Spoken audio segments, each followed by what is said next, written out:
Go. All right, Alpha Contractors, we're going to attempt to replace this wind damaged shingle. It got creasing all the way across it. There's a handful on the back. There's 3 or 4 on this left slope. There's a couple on the front on the eaves, right above the gutter guards, and a couple courses above it that weren't originally looked at. We're going to attempt to repair this shingle. I can tell you just by walking on it, it's going to crack, it's going to crease, it's going to tear. These things are old, basically made of construction paper. Whenever we fail to repair this, it means we're not going to be able to return this home to pre-loss condition with a repair, whether it's 1 shingle or 2 shingles. Whenever we overlap on these hips, we're going to tear into the conjoined or to the adjoined slopes. It's a hip roof. Back's tied into the left and to the right. The right and the left are both tied into the front. We have to replace all that ridge cap. The only way to do that is to pull up all the cap to make sure it's installed correctly. We can't just pull one piece and put another piece in while maintaining the integrity and the functionality of those ridge caps. We're gonna have to tear that whole ridge off, the ridge vent off. The goal of this is to show you guys that we can't return this home to pre-loss condition with a repair. Like I said, I can already tell you we're not gonna be able to do that just by walking on this roof. For the sake of the supplemental process, we're gonna record this video and send it to you guys for review. Going to unseal the shingles above the subject shingle. There's a couple spots that are a little sticky.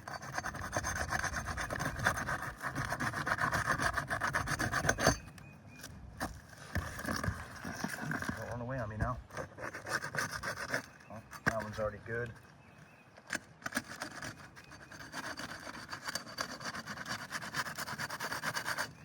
These pieces between the laminate strips get a little sticky.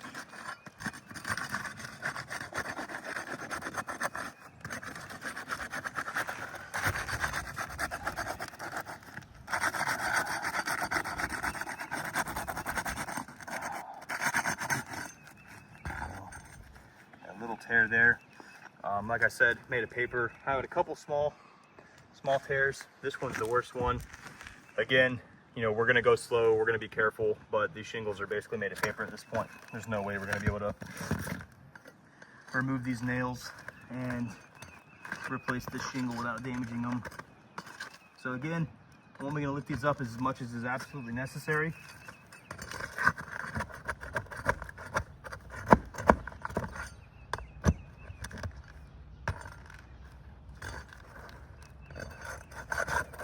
Now, what I'm seeing here is, because of how brittle the shingles are, these nails are pulling through, creating a hole in the shingle, of the subject shingle that we're repairing,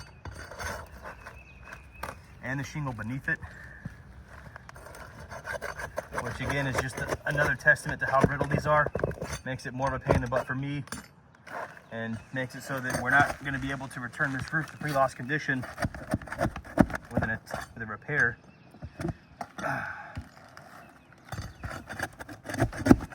Again, guys, I'm lifting this up only as much as is absolutely necessary. I think I've got that whole first row of nails out. About the second row. I mean, look, you can see how stiff these are. I gotta lift this up just enough, and you can hear it crunching. Like, literally, it's lifted up 2 inches, 3 inches for my hand to get under there to get these nails out. And it's already cracking and crunching like that.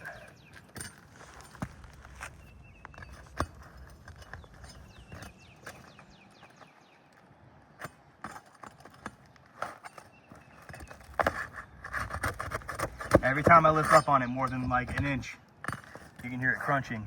Those crunches, that's the matting break fracturing across the middle right there. You can see it starting to ripple.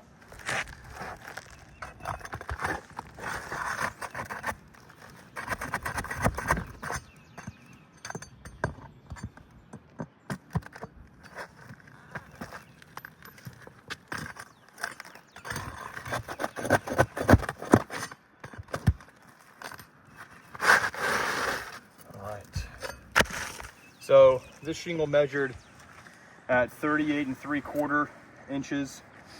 Let's go ahead and double check it. My guess, this is an old elk Prestique, 38 3/4. 38 3/4 with an exact 5.5 inch reveal. My guess is it's an elk Prestique. I think someone on site thought it was oh, almost fell on that hammer, was an old Timberline HD, but a roof this old, that's for sure a discontinued elk Prestique.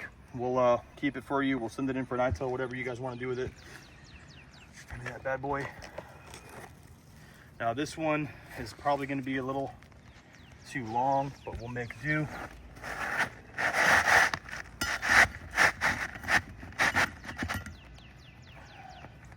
A little overlap there, but for the sake of the video, we'll just proceed with the repair.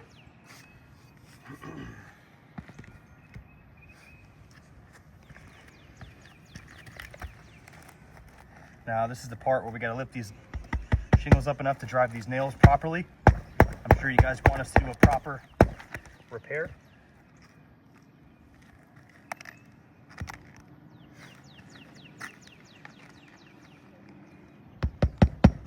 Now as I do this, again, I'm only going to lift these shingles up as much as I absolutely have to drive these nails in correctly. We don't want to do an improper repair.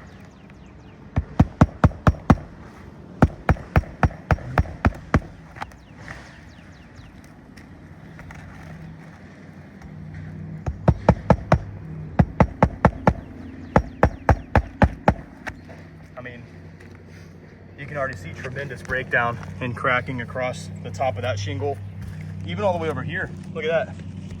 On this one, I haven't even had to move it yet, and I've already, like, you can see when I lift up on it, it's creasing right there. That's where you can hear it literally crunching while I was removing the nails. Again, guys, we've got 1, 2, 3, 4 shingles now that are being damaged from an attempted repair on just one. And this was very clearly going to happen. I could tell that just from walking on this roof. I might need your help. This is so stiff. No, you're good. You're good. You got cracking across this one now too. Again, guys, these are hard as a rock. We're up here.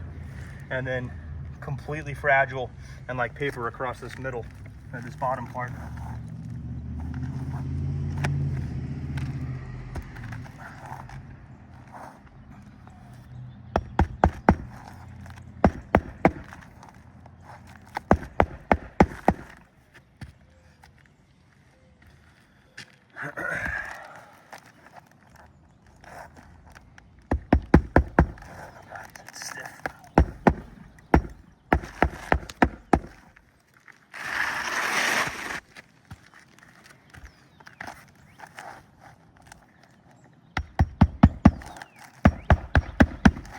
Okay, so we finished our attempted repair. This was to gauge whether we could replace or repair even just one shingle, not to mention, you know, the significant number of ridge caps or the other shingles on the back and the left slope prescribed in the repair. This first row, absolutely destroyed. You can see this corner piece where it was lifted up is creased here and creased here. The second row looks like it's got a crease just right here from lifting it up that little bit. You can see it there. And then you got a crease all the way across the middle of this one. Now, it doesn't look bad now, but as it weathers, you can see right here when I lift up on it, this crunch, that crease right there. This damage is the exact same stuff as the wind damage you guys cover. So in order to repair just one shingle, I'm damaging 4 more. It's very obvious, it's as clear as day. We can't do a repair on this roof. We're gonna send in an estimate for the full roof replacement. Also, might as well show them the tears. We'll do a photo report too to kind of show you guys the before and afters. Alpha Contractors, repairability test, failed, cannot do repair.